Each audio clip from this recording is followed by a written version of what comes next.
Single-player first-person shooters have become a rare breed in recent years. High on Life has arrived to remind us that the genre has always been one that pushes boundaries within the medium. This has been described as ostensibly a Rick and Morty game, with Justin Roiland just doing his Morty voice as a gun in the game. And however you may feel about Justin Roiland, the person, writer, or voice actor, his creations undeniably bear his unique scent. The question appeared to be whether you found that scent to be pleasant or more akin to rotting alien guts. But putting aside that aspect of it, I find something intensely compelling about the way this game slips on the weighty holster of the first-person shooter genre and fills it with cap guns and silly string canisters. I'm thrilled by the creative impulse of this work, which so delights in being a game and has the outsider's ability to question what that allows for. The ideas are vigorously spread throughout, like a cache of fireworks that all got set off at once and don't die down until the credits roll. Rappers have been bragging about their guns talking for decades.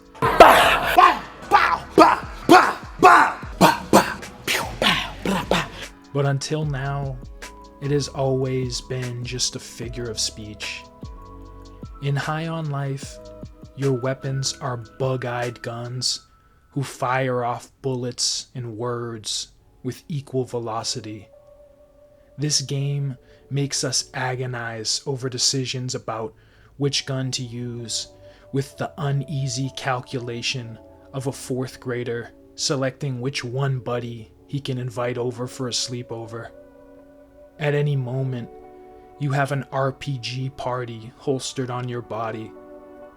Your weapons voice opinions and recommend killing aliens with a verbosity typically reserved for games where the talking is a primary objective.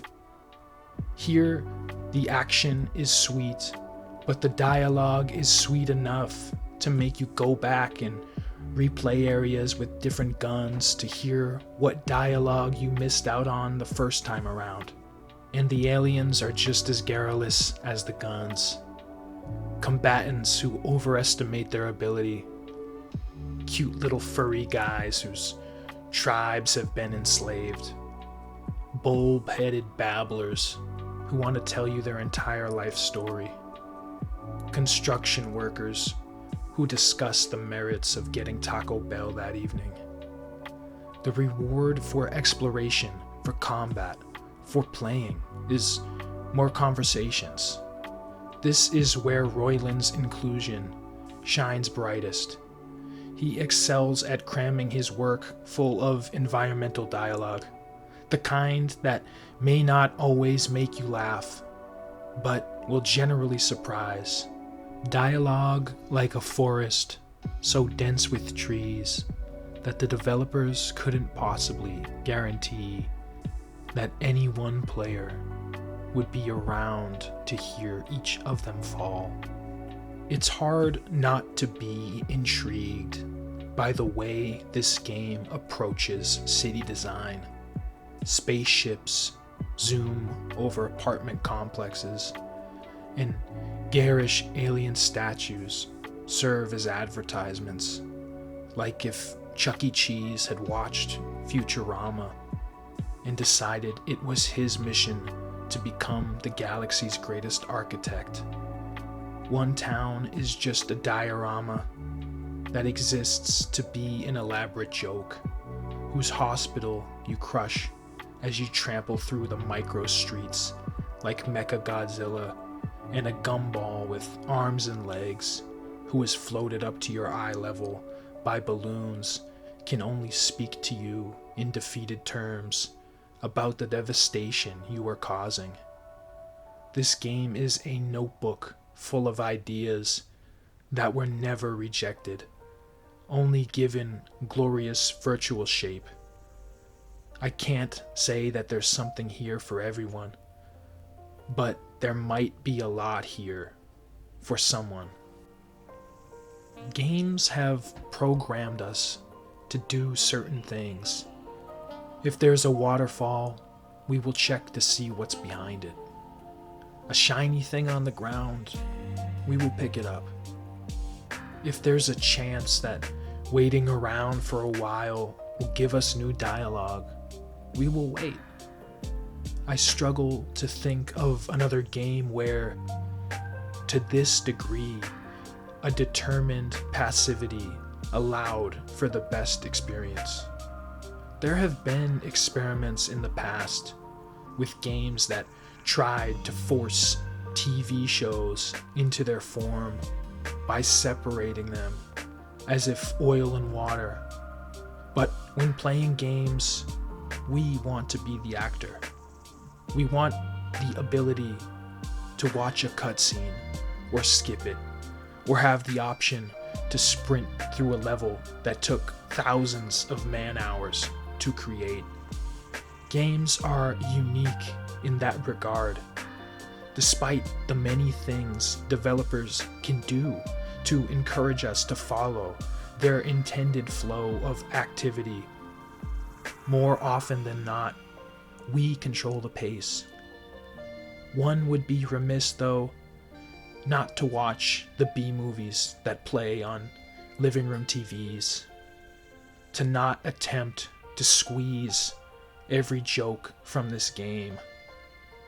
High on Life is a heartfelt card that you open and a little pop-out alien emerges, announces his name is Pappy Boom Boom, and pledges his undying intention to ensure that you are never again bored. This is proving to be one of the more divisive games in recent memory. And The Division, for me, in a way, speaks to how binary the video games discourse is right now. If you have an interest in games as a medium, I find that High on Life deserves more than to be reduced to, yeah, if you like Rick and Morty, you might like this, or if you don't like Rick and Morty, you might not like it. This game, for me, sort of exists as a model of where Duke Nukem might have eventually gone to if they kept making those games. It is animated by a 90s, one-liner heavy PC FPS spirit, as if indeed made in an alternate universe where Duke was still king.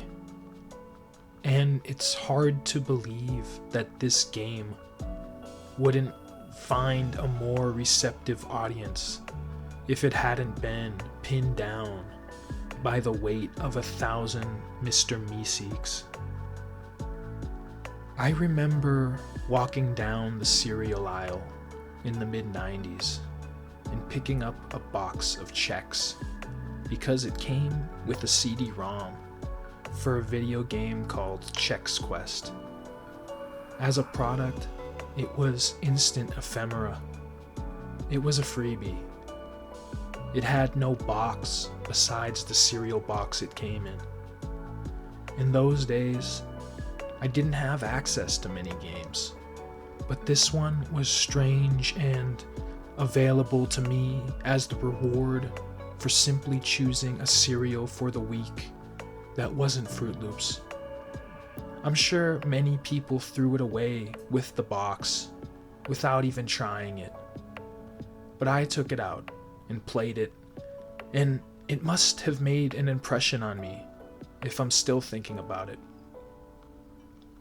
High on Life was released as a digital file only, instantly ephemeral, as if stocked on a low shelf of a massive cereal aisle, where it is simply one cereal box tucked in amongst thousands of others. Some will look past it. Others will pick it up and discard it with the ease we do when things are free. Some, though, I think, will be struck enough by its novelty to have it emerge from the back of the mind like a CD-ROM in an attic decades later. High on Life is the product that comes from a team of talented developers working with the kind of swirly, episodic mind responsible for one of television's strangest cartoons. For most of their history, games have not been known for their storytelling prowess. But with pairings like this, it seems as if the medium is becoming more open to a greater range of creators who are able to impart some wisdom which came from outside the games industry. How else could we have gotten a game like this while we stand around scratching our heads, wondering how a game this strange could come from out of the ether and into our digital cereal aisle? Its title, as its guns do, speaks for itself. Hey, it's Pappy Boom Boom here! Did you like what you just saw? I bet you did. Why don't you do me a favor and hit that subscribe button? My buddy is kind of busting his bobos here for the likes, for the community. Don't make me get the mac and cheese brothers on you. Just do me a solid, okay? Alright. Guess I'll see you later. Peace! Boom boom!